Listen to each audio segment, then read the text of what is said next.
Muito bem, então, queridos, vamos dar sequência aqui naquilo que nós temos aprendido a respeito da doutrina fundamental acerca da pessoa de Cristo, a cristologia. Então, um breve resumo e recapitulação aqui do que nós falamos. Começamos aqui falando que Jesus é, sem sombra de dúvida, a figura mais influente ou a figura que mais impactou o mundo, né? Então, o problema aqui que nós lidamos e falamos a respeito é o que você pensa a respeito de Jesus de Nazaré. Dependendo da sua resposta, você vai estar no caminho certo ou não. Então nós vimos que muitas pessoas se apropriam de Jesus e puxam ele para o seu lado para dar base naquilo que eles imaginam, no que eles sonham. E nós sabemos que nada melhor a fazer do que a partir do próprio Cristo, né? Então, como nós podemos aprender a respeito de Jesus? A partir do que ele mesmo ensinou. E o maior relato, o maior acervo de documentos ou até mesmo de informações a respeito de Jesus estão na Bíblia. Então, se você quer saber a respeito do Jesus verdadeiro, você tem que partir do ponto de partida bíblico, certo? Então, talvez o que possa ficar gravado na sua mente a respeito disso é o que Jesus falou lá no Evangelho de Mateus, capítulo 10, versos 32 e 33, que ele disse o seguinte: quem me reconhecer aqui na terra, como sendo quem eu digo que eu sou, eu o reconhecerei diante do meu Pai no céu. Mas quem me negar aqui na terra, eu também o negarei no céu.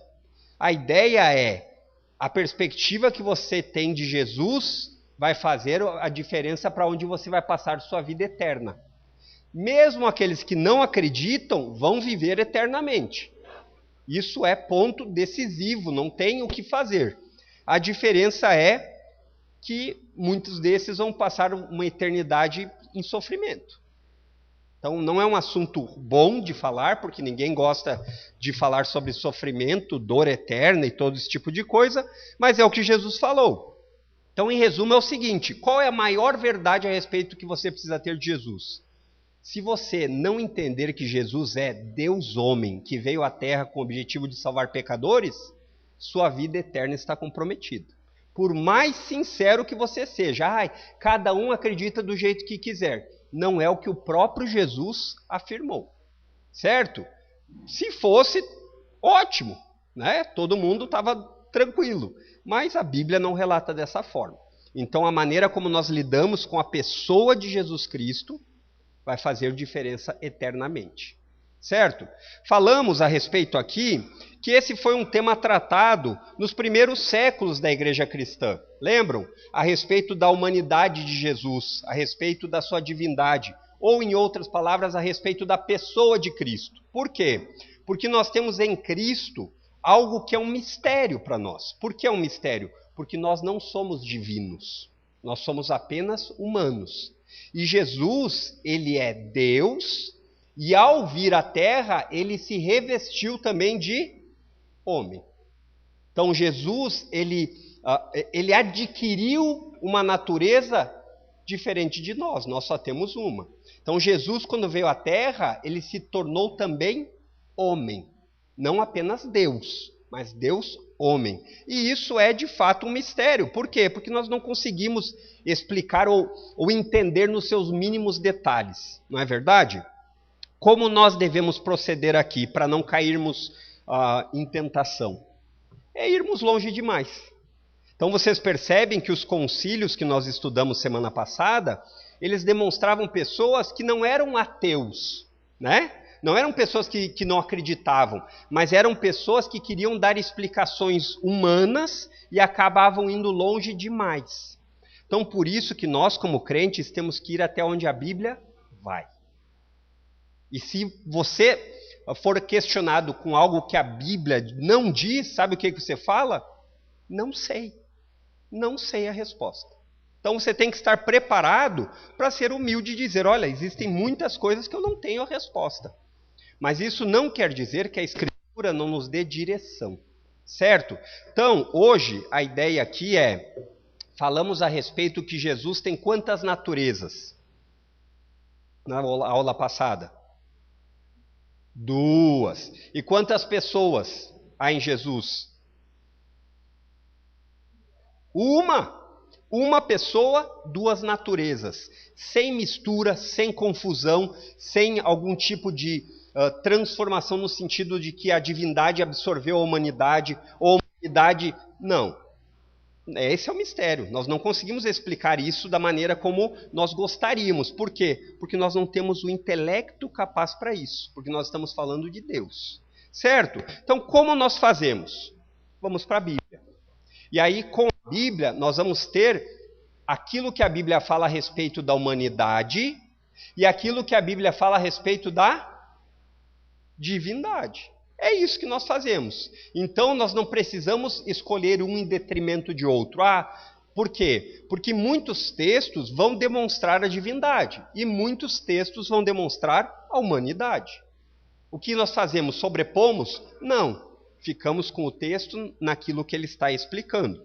Então, hoje, queridos, eu quero trabalhar com vocês aqui, nós caminharmos um pouquinho, nas provas da real humanidade de Jesus. E quando falamos em provas, são os textos bíblicos que vão dar clareza nisso, certo? Então, quando você precisa aprender algo a respeito de Deus, a respeito de doutrina, vai para a Bíblia. Mas dá para fazer isso sem estudar? Não. Pessoas preguiçosas terão dificuldade. Por quê? Porque não é assim que funciona. A Bíblia é o quê? É um livro ou é um filme? É um livro. E um livro precisa ser lido. E ler dói? Dói. Para mim dói. Agora já não dói mais tanto, né? Mas seguido a gente acaba trocando a leitura por algo mais fácil. E esse é um perigo muito grande. E eu tenho, irmãos, a impressão, começando por mim mesmo, de que os nossos maiores problemas estão porque nós lemos pouco. Nós nos alimentamos pouco. E como nós nos alimentamos pouco, nós com frequência temos necessidade de vitamina. Então, por que nós sofremos tanto? Porque nós não conhecemos a Jesus como deveríamos. E quando eu digo isso, eu digo por meio daquilo que ele falou. Certo? Então, a primeira prova da humanidade real de Jesus é que ele teve um nascimento humano. Isso é uma prova de um ser humano ou não? É, talvez a maior delas. Abra aí em Mateus capítulo 1, verso 18.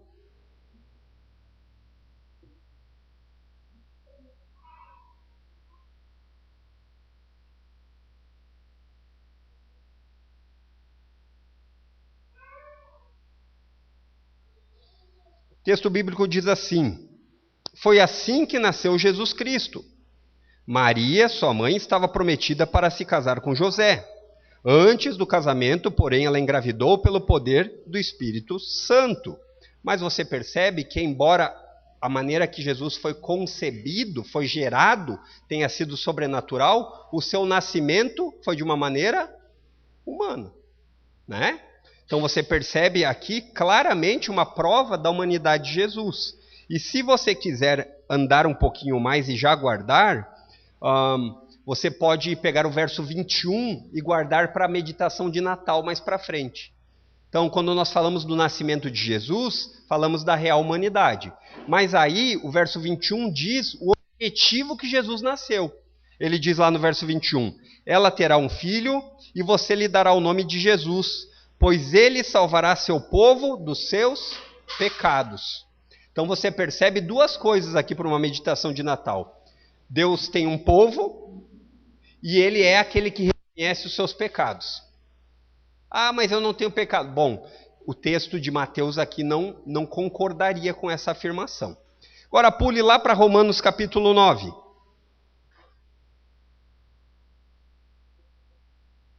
Verso 5.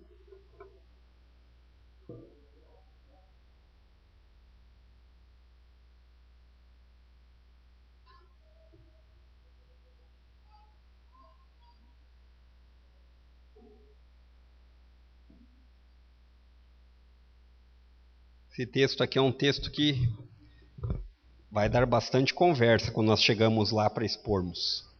Ele diz assim no verso 5: do povo de Israel vêm os patriarcas, ou seja, Abraão, Isaque e Jacó. Depois, o próprio Cristo, quanto à sua natureza, o quê? Humana, era israelita. E aí, se você tivesse algum problema com falar em Jesus ser divino também, o próprio texto nos daria o complemento. E ele é Deus, aquele que governa sobre todas as coisas, e é digno de louvor eterno. Amém. Alguns diriam que aqui essa parte estaria se relacionando ao Deus Pai, mas eu creio que o contexto deixa bem claro que Paulo está aqui fazendo uma espécie de doxologia, de louvor, e falando do Filho, como ele veio, e que ele merece todo o louvor. Agora, abra aí sua Bíblia em Gálatas 4:4.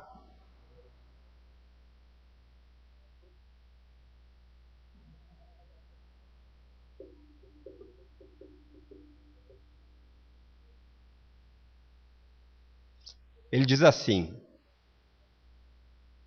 mas, quando chegou o tempo certo, Deus enviou seu Filho, nascido de uma mulher e sob a lei. Então você percebe que o que nós queremos tratar aqui é, ele teve um nascimento humano. Esses textos deixam alguma dúvida que Jesus nasceu como um ser humano? Deixam? Não deixam. São 3 textos claros e que não precisa nem ser muito bom de português para interpretá-los. Então, a primeira prova real da humanidade de Jesus é que ele teve um nascimento humano. Então aqui cai pelo menos metade daqueles místicos que vão dizer que Jesus não teve corpo. Por quê? Porque a divindade que é perfeita, ela não pode habitar num corpo que é imperfeito. O nome disso é gnosticismo. A ideia de que a matéria, o corpo é ruim. A Bíblia nunca falou disso. Vocês lembram como Deus criou todas as coisas e ele disse que eram boas? Ele criou Adão com corpo. O problema não é a parte física. O problema é o quê? O pecado. O pecado que arruinou tudo, né? O pecado é que trouxe o problema. Então, nós somos criados para viver com corpo. Então, se você pensava que quando você for para o céu, você vai sempre ficar lá voando nas nuvens. Não, você foi criado para ter um corpo e você terá um corpo eternamente. É verdade que existe um período em que seu corpo não estará unido, mas isso é matéria para a escatologia do pastor Fernando da Segunda, né? Então, a primeira prova da real humanidade de Jesus. Ele teve um nascimento divino, humano. O pessoal está meio tímido, né? Em segundo lugar, ele veio de uma descendência. O que quer dizer isso? Ele veio da descendência de Davi. Isso quer dizer que Davi, por ser um homem, teve um descendente humano.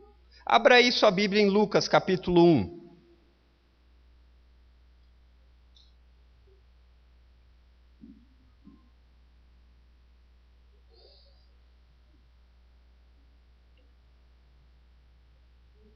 Diz assim o texto. Está falando do mesmo episódio do nascimento, né? Ficará grávida e dará à luz um filho, e o chamará Jesus. Ele será grande e será chamado Filho do Altíssimo.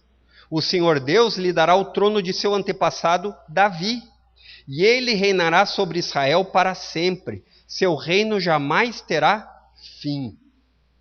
Aqui se você lembra, tem uma memória razoável, você lembra lá das alianças que nós falamos lá na doutrina sobre Deus, né?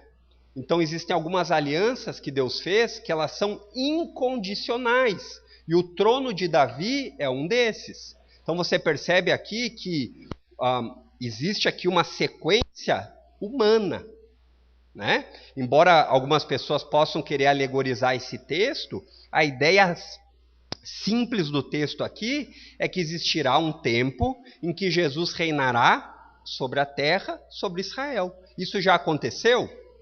Não, mas ainda vai acontecer. Então, novamente, aqui uma matéria da segunda-feira, né? Agora, pule lá para Romanos capítulo 1, verso 3.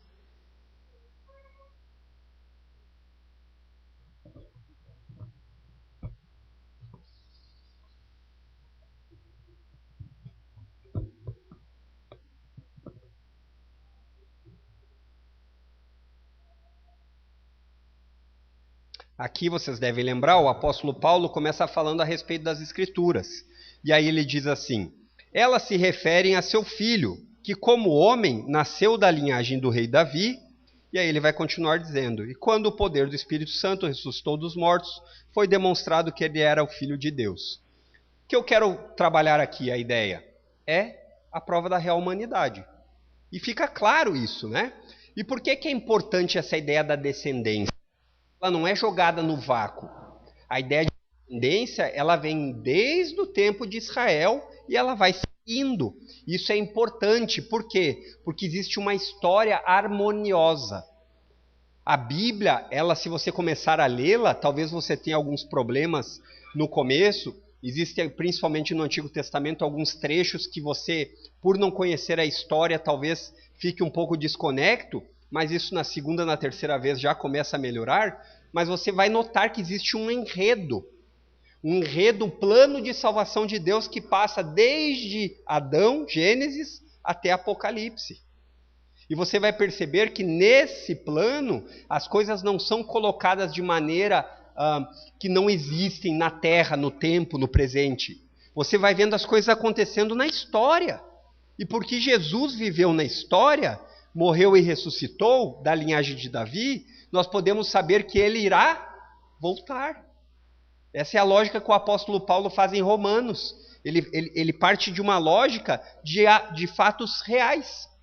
E por que isso é importante, irmãos? Porque vocês não creem num Jesus fictício. Porque vocês não creem num Jesus que não existiu, como muitos acham. Nós não temos Jesus como uma figura meramente de conto de fadas. Jesus veio à terra como homem. E hoje ele está no céu intercedendo por nós como Deus homem, capaz de se compadecer de nós. Então isso é importante que você martele na sua mente. Por quê? Porque nos momentos que a gente mais precisa, o nosso sentimento nos aperta tanto que aquilo que nós sabemos vai ficando de lado. Não faça isso. Alimente a sua mente diariamente com verdade bíblica. E essas verdades bíblicas fazem parte da história. Certo? Em terceiro lugar, a respeito das provas da real humanidade de Jesus, é que Jesus, diferente do que alguns imaginam, que ele não teve infância ou coisa do tipo, ele cresceu e desenvolveu-se como um ser humano. Pule aí se você... Ah, não, nós estamos em Romanos. Volte lá para Lucas, capítulo 2.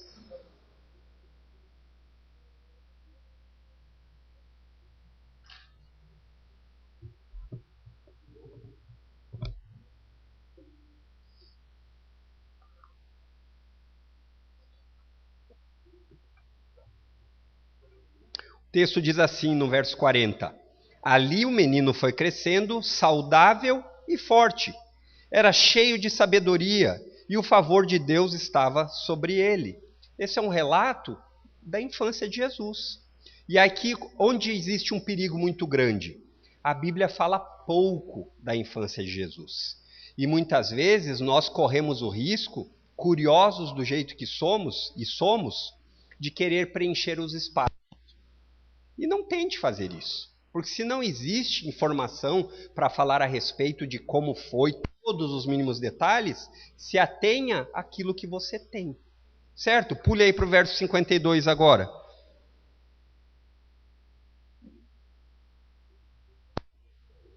Olha o que o texto bíblico diz. Jesus crescia em sabedoria, em estatura e no favor de Deus e das pessoas. Então você percebe uma prova real de alguém que está crescendo, uma criança crescendo. Isso é uma prova de alguém que é humano ou não? Sim, totalmente, né? E aqui sobra espaço para muitas perguntas, né? Que a gente às vezes vai longe demais e tal. Como é que isso acontecia? Jesus não era Deus? Quando ele era criança ele não era Deus? A Bíblia nos fala que ele era totalmente homem, totalmente Deus. Então, os desdobramentos dos mínimos detalhes, eu não tenho a resposta para dar para vocês. Talvez individualmente aí eu possa falar algumas heresiazinhas para alguns, mas né, no púlpito a gente tem que se controlar. Por quê? Porque existe tentação de longe demais. Né? Então, o ponto 4 aqui da prova da real humanidade de Jesus é que ele era sujeito a limitações físicas. Olha só que ponto interessante. Por quê? Porque nós, seres humanos, somos sujeitos a limitações físicas. Então, se Jesus era homem, ele também era. Abra aí sua Bíblia em Mateus capítulo 21, verso 18.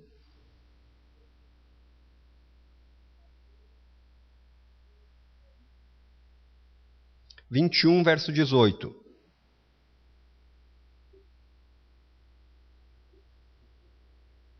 Isso é importante, queridos, para que você, talvez por causa do nosso contexto meio católico do Brasil, nós às vezes temos uma impressão de um Jesus mais divino do que humano. Não sei se você já parou para pensar nisso.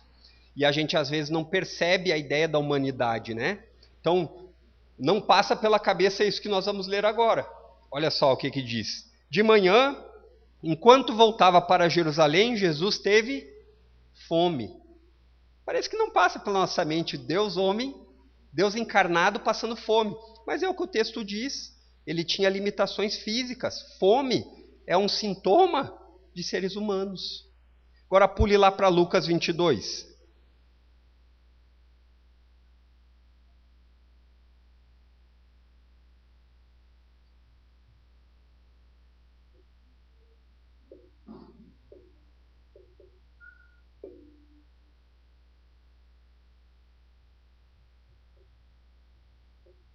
Esse aqui dava uma bela pregação, hein, esse texto. Diz assim o texto bíblico: ele orou com ainda mais fervor. Quem? Jesus. E sua angústia era tanta. Quem? Jesus. Ah, é? Jesus teve angústia? Não só teve, olha como era a característica da sua angústia. E sua angústia era tanta que seu suor caía na terra como gotas de sangue. Então, quando você para pensar que você está passando por muitas tribulações, não pense que você não vai passar. Porque se o seu mestre, se o seu rei passou, e se a Bíblia nos ensina que o propósito de Deus é nos conformar à imagem do seu filho, isso quer dizer que você, de alguma forma, também vai participar das tribulações. É verdade que nunca num caráter salvífico. Quando a Bíblia fala que nós participamos das aflições de Cristo, não está dizendo no sentido de que nós vamos participar disso para sermos salvos. Não, mas está dizendo que nós participamos com Jesus do que ele experimentou. A diferença é que Jesus experimentou isso sem merecer. E nós merecemos. Então talvez esse seja um raciocínio importante para que nós nunca vamos longe demais dizendo assim: por que comigo? Por que agora? Por que não passa? Olha, se contente, porque um dia vai passar. Porque se fôssemos largados a nós mesmos, nós merecíamos o inferno. Então, se algumas tribulações fazem parte de nos trazer mais para perto de Deus, que assim seja. Mas não é fácil, não é prazeroso. Não é prazeroso. E o texto aqui nos leva, existem outros, a ver que também Jesus não estava sentindo prazer, dizendo, ai, que coisa. Não, mas ele sabia muito bem o objetivo para o qual ele tinha vindo. Se possível, passa de mim esse cálice, mas que não seja como eu quero, e sim como o Senhor quer para a minha vida. E é assim que nós devemos caminhar. Então, Senhor, me livra dessas tribulações, mas se o Senhor não me livrar, me dá graça para passar. Me ajuda a passar com graça por isso. Agora pulei para João, capítulo 4, verso 6.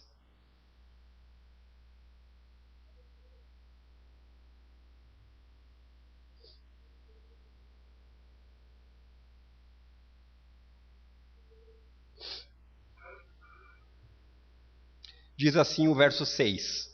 O poço de Jacó ficava ali. E eles estavam caminhando, né?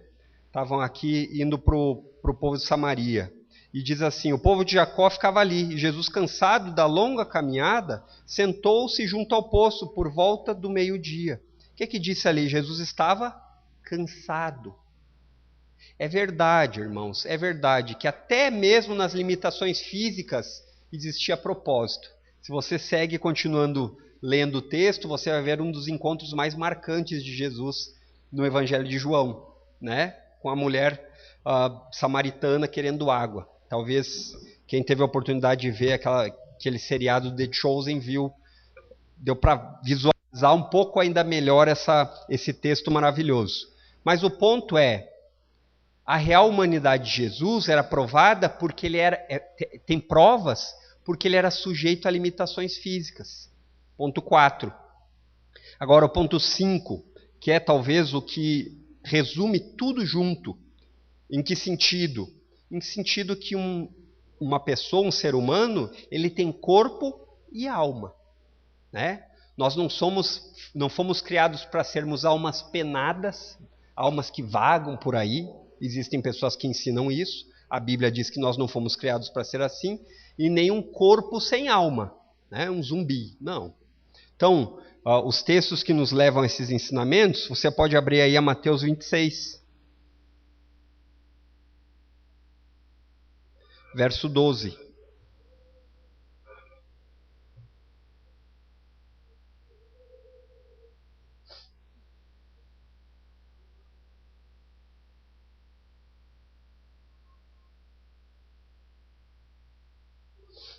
O verso 12 diz assim, do capítulo 26.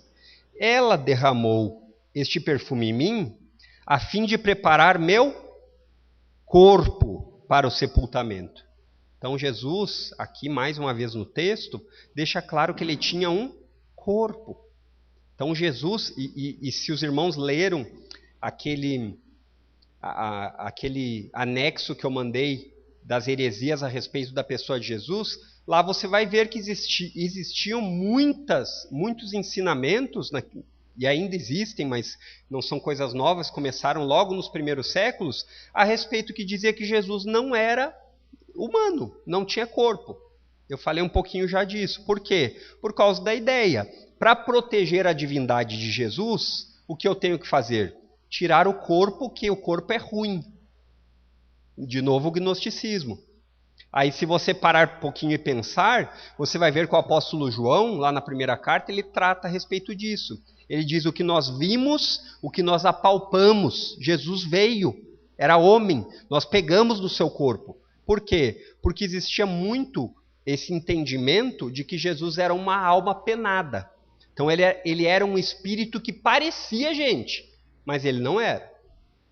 Entendeu? Talvez você fale assim, nossa, mas que coisa doida. Esse tipo de coisa é o que mais tem nos nossos dias. Pensamentos a respeito de Jesus que são completamente desconectados da Bíblia. Agora pulei para Lucas, capítulo 23, verso 46.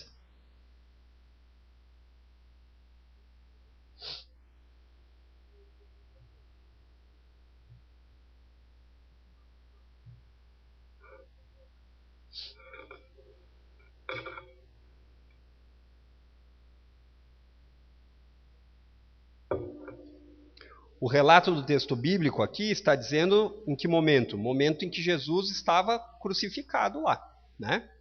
E aí você percebe que o verso 46, ele vai dizer o desfecho disso. Ele diz assim: então Jesus clamou em alta voz: Pai, em tuas mãos entrego o meu espírito.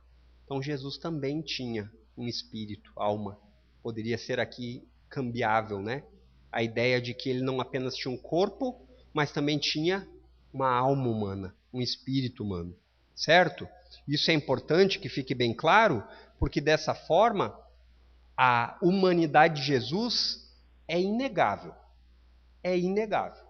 Então vocês lembram dos concílios que alguém tentava defender só a divindade, caía no erro de tirar a humanidade. Alguém tentava cair só na humanidade, caía no erro de tirar a divindade. Por quê? Porque a Bíblia não era usada. Ou se era usada, não da maneira correta. Por quê? A Bíblia descreve as duas naturezas. Sem confusão, sem mistura. Embora a maneira como isso acontece na íntegra é um mistério. Mas por que o mistério não tem explicação clara de que é verdade? Tem. Nós lemos aqui pelo menos 5 pontos de provas da real humanidade. Por causa da Bíblia, nós somos agora incapazes de rejeitar o quê? a humanidade de Jesus. Então, se você tinha dúvidas, hoje a Bíblia deixou bem claro, certo? Pule aí para João, Evangelho de João, capítulo 12.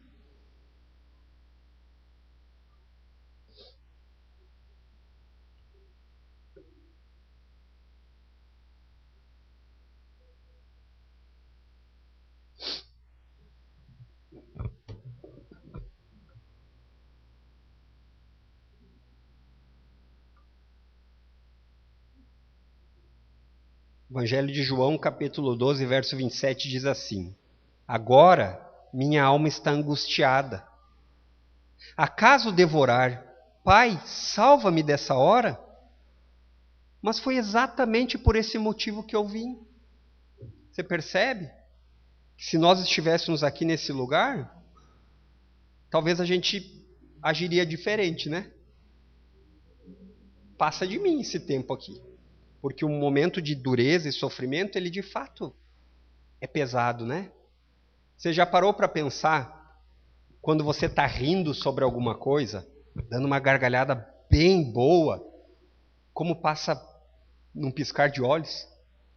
E quando é uma dor de dente, ou coisa do tipo, 1 segundo parece 1000 anos? Assim é o sofrimento. Mas aí você precisa lembrar do que Jesus ensina aqui. Senhor, eu sei que tu tens um objetivo para a minha vida. E eu sei que mesmo essas coisas que eu estou passando e que são ruins, dolorosas, são para a tua glória e para o meu bem. Como assim para o meu bem? Queridos, existem várias coisas que é no momento da luta e da tribulação que nós aprendemos. Essa é uma verdade que é dura de encarar, mas real demais. Por quê? Pessoas que passam por grandes momentos de luta e dificuldade são capazes de ajudar o outro. Já parou a pensar nisso? Aí quando eu fico pensando nesse verso 27 na parte B, mas foi exatamente por esse motivo que eu vim, falando a respeito do que Jesus veio fazer. As situações em que nós passamos não são acasos no mar da nossa vida. São consequências ou trabalho que Deus está fazendo em nós para a sua glória e para o nosso bem. E muitas vezes dói, né? Dói. Então o que eu lhe incentivo a lembrar é, lembre-se que Jesus, podendo sair disso, não saiu. Porque ele enxergava justamente o objetivo do qual ele tinha vindo, né? E muitas vezes é justamente na tribulação que nós vamos poder dar um bom testemunho. E quando eu digo um bom testemunho, não é que você não chore e sofra, mas é um bom testemunho daquilo que você sabe que está lhe esperando. E nem sempre é fácil, né? Na maior parte das vezes. Agora pule aí para a 1 de João.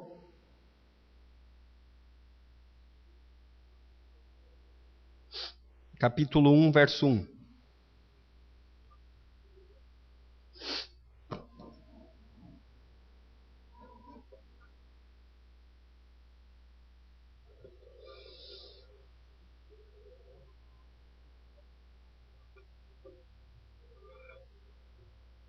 E você vai perceber aqui na carta que João meio que faz um coro com o seu evangelho, né? Lembra que o evangelho começa falando, no princípio era o Logos, e o Logos estava com Deus, e o Logos era Deus, né? O verbo. E agora ele começa falando, proclamamos a vocês aquele que existia desde o princípio. Aí poderia parar por aqui e dizer assim, olha, estamos falando a respeito de um ser poderoso, né? Mas ele faz questão de dizer que esse ser poderoso, do qual eles falaram que existia desde o princípio, em outras palavras, o Deus eterno, chegou um momento que ele rasgou a história do tempo e entrou. Chegou um momento que ele abriu uma fenda e desceu. E aí ele diz assim, aquele que existia desde o princípio, eterno, aquele que não começou, mas que sempre existiu. É essa a ideia do desde o princípio. Não é porque tinha um começo, É lá na eternidade, no princípio de tudo. E aí ele diz, aquele que ouvimos e vimos com os nossos próprios olhos. Ou seja, esse Deus que existe desde sempre, ele se fez homem. E nós ouvimos, nós vimos com os nossos olhos, e se não for suficiente você escutar isso, eu vou lhe dizer mais. Nós tocamos ele com nossas próprias mãos. E quem pode ser tocado, senão uma pessoa? Você entende aonde está indo aqui o apóstolo João? Ele está justamente traçando esse paralelo de que Jesus é homem, humanidade. E as aplicações que você deveria tirar disso são muitas. Mas eu quero pelo menos gravar na sua mente aqui um texto que tem sido um refrigério para minha alma por muito tempo. E eu espero que você possa se socorrer nele também. Diz assim o texto bíblico: porque não temos sumo sacerdote que não possa se compadecer de nossas fraquezas. Ou seja, aquele que intercede por nós junto ao Pai, o nosso sumo sacerdote, ele se compadece de nós. O texto diz, pelo contrário, ele foi tentado em todas as coisas, à nossa semelhança, mas sem pecado. Você entendeu de onde saiu Calcedônia 451 agora? É isso que o texto estava dizendo lá. O Deus que encarnou, o Jesus, o Deus homem, ele está disposto a interceder por você. Quando? Hoje. Quando? Amanhã. Quando? Todas as vezes que você precisar se achegar ao trono de graça. E aí ele diz assim, continua dizendo, portanto, a consequência do que eu acabei de explicar, vocês têm um sumo sacerdote. E ele está lá pronto, disposto a interceder sempre. Então, o que você faz? Já que você sabe disso, se aproxime desse trono de graça com confiança. Sabendo que você sempre vai ter a medida diária de graça. E o texto diz assim, a fim de recebermos misericórdia e encontrarmos graça para ajuda em momento oportuno. Hebreus 4, 15 e 16. O que o autor aos Hebreus está dizendo aqui é, talvez você não tenha a graça que você gostaria para eliminar tudo de uma vez só, porque não é assim que Deus age. Mas a graça diária para aquele dia, Deus não vai lhe negar. Não vai.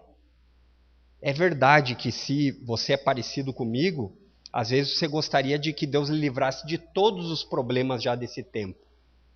Mas isso não vai acontecer nesse lado da eternidade.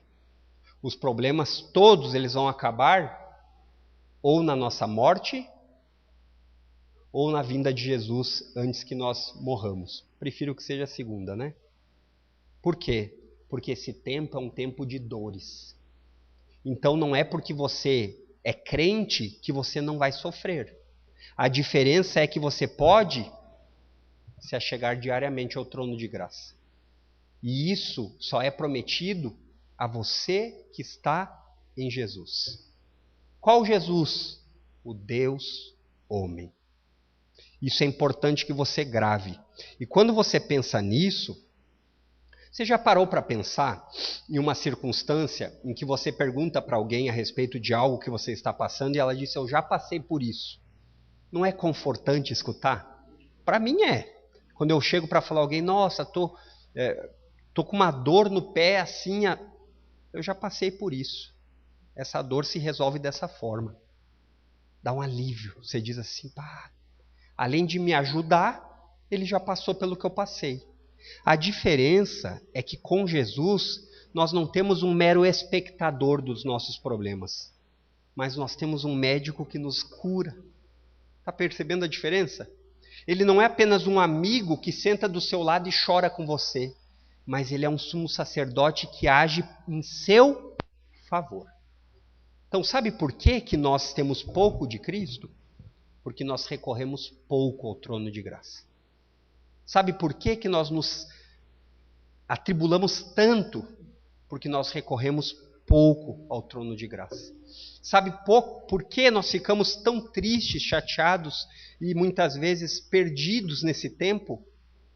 porque nós meditamos pouco a respeito de quem é o nosso intercessor. Então, queridos, hoje falamos a respeito das provas da real humanidade de Jesus. Certo? Semana que vem, se Deus quiser, falaremos das provas da divindade de Jesus. Tá bem? Alguma pergunta, queridos, a respeito desse tema? Não? Então tá bom. Ainda bem. Guardem para segunda-feira no curso de teologia do pastor Fernando. Então oremos. Obrigado, Deus, pelo privilégio imensurável de podermos aprender sobre o nosso Salvador.